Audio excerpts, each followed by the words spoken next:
on the 24th of July, Dog Pact 404 published a video that went crazy viral. At the time of filming, has 15 million views, and you'll understand briefly why, because it's addressing the largest YouTuber on the planet, that is Mr. Beast, and his alleged incriminality, faking videos, those kind of things.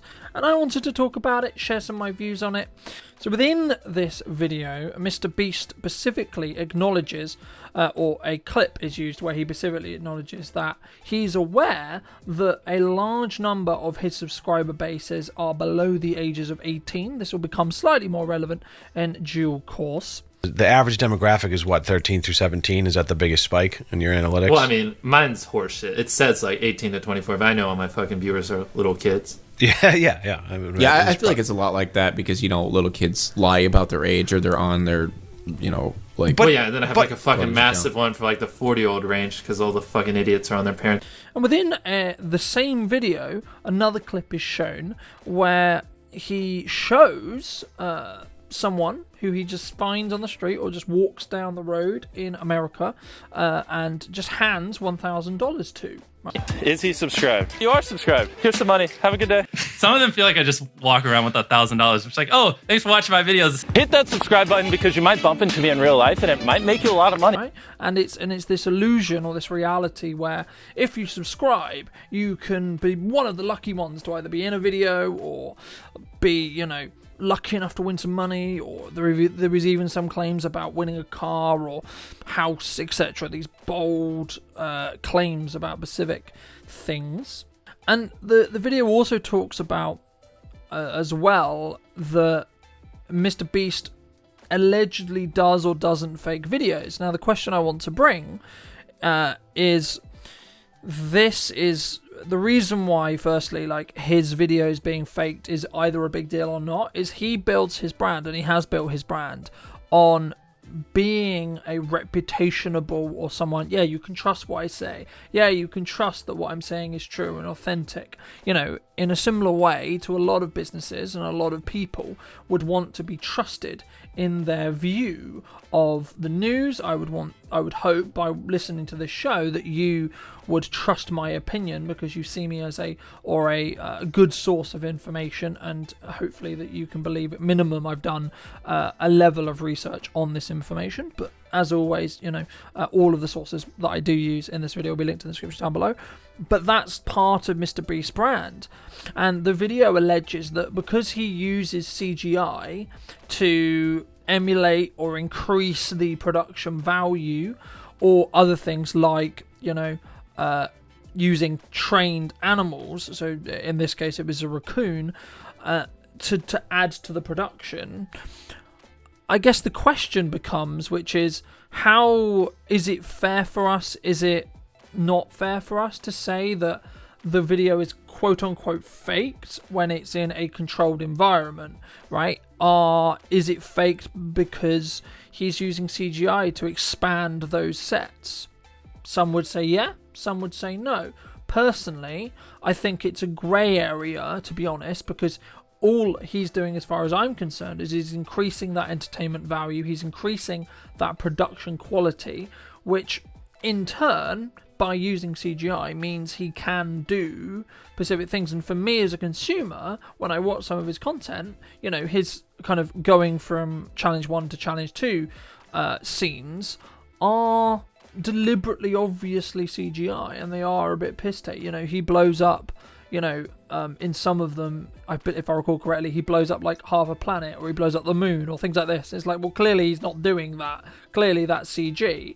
And the question comes in this video, or the question I want to add to this video is, in doing that, is he quote-unquote faking the video?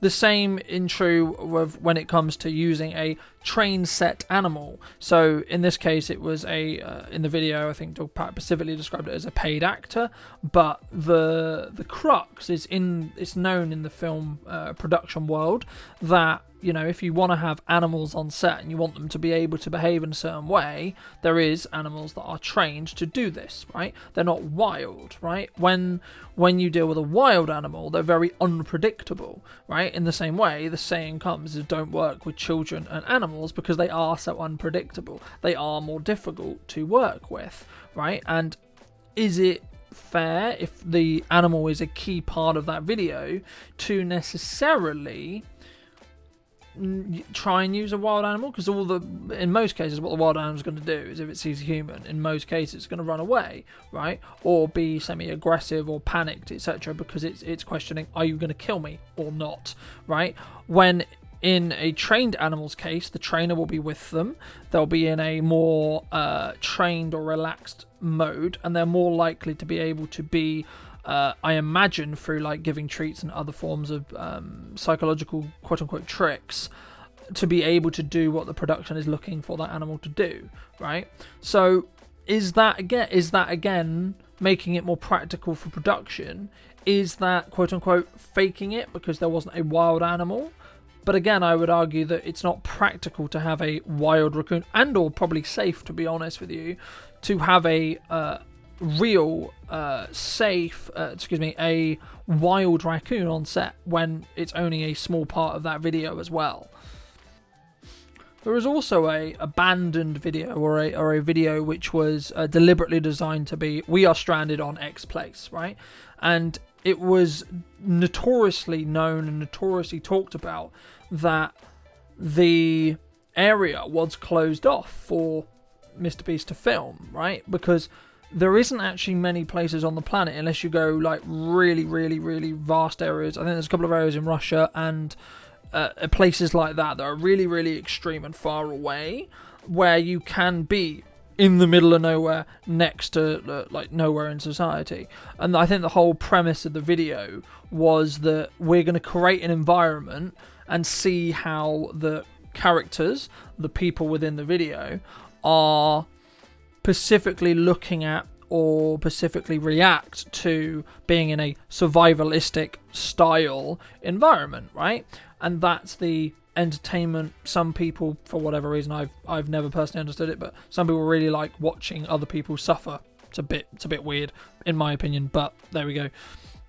So the claim that in Dogpat's video, he claims that you can get it's a 20-minute taxi ride to get to the nearest airport. Well, yeah, of course, because where else would you do that? That's actually one of the best places if you can make it look kind of abandoned, and it is potentially already quite abandoned and quite ruined, and it's quite convenient because it is only a 20-minute plane ride or a taxi ride, to the airport. Then that makes logistical easiness of creating the content, right? And I guess again, it comes back to this: is that faking it, or is that just what happens in production, right? It's clearly a staged production or a social experiment, you could say, and it's that style of content. So in that regard, is creating this environment classed as faking a video?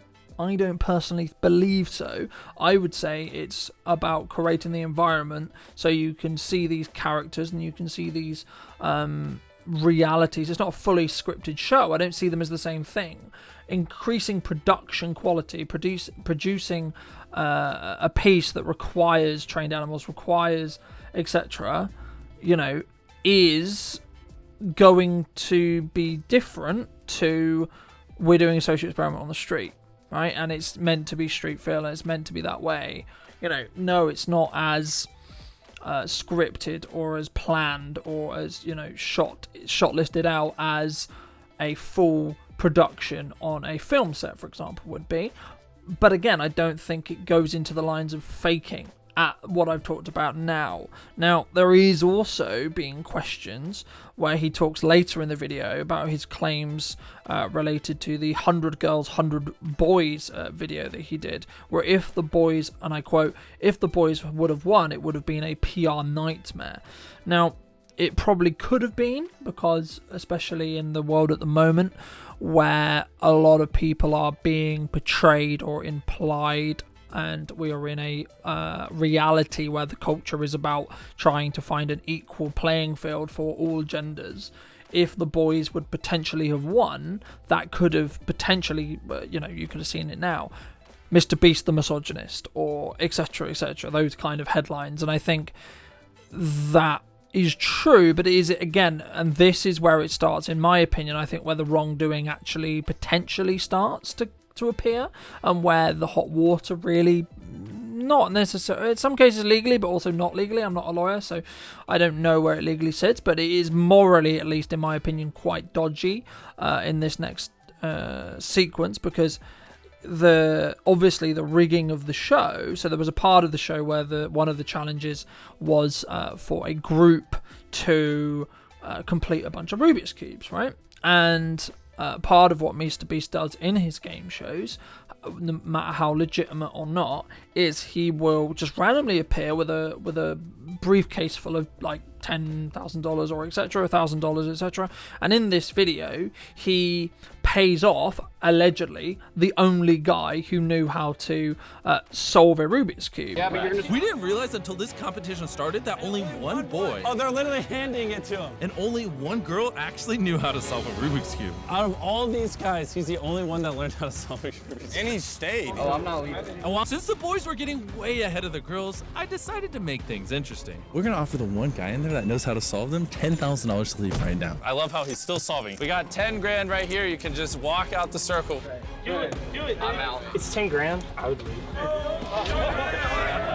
10K, 10K. The boys were blowing you out of the water. I paid the one guy who knew how to solve them to leave. Now if you don't win, that was all for nothing. It's a win for me. Right, therefore staggering the odds in the females' favour, as in this 100 girls, 100 boys favour. And I think that is, now we're talking into manipulation standpoint. Now, is it wrong or right? I'll let you decide whether you think that's a wrong or right decision, considering the quote-unquote PR nightmare that it would have been for Mr. Beast. But again, how do we frame it? How do we think about it when it comes to the entertainment level of content? And Dogpack, to be fair to him, did say as a counter-argument, well, it's entertainment, it's fun, etc. And I think for me, there's a difference between deliberately trying to change the outcome of a competition and increasing the production quality. For me, they're two separate things. I think one is more fair than the other. But I would love to hear what you think in the comment section down below. And next week, we will also be covering the next section, or our next part of the first video, and then moving on to the second video and third video, etc. That do also, imply or showcase some a lot worse that allegedly has taken place.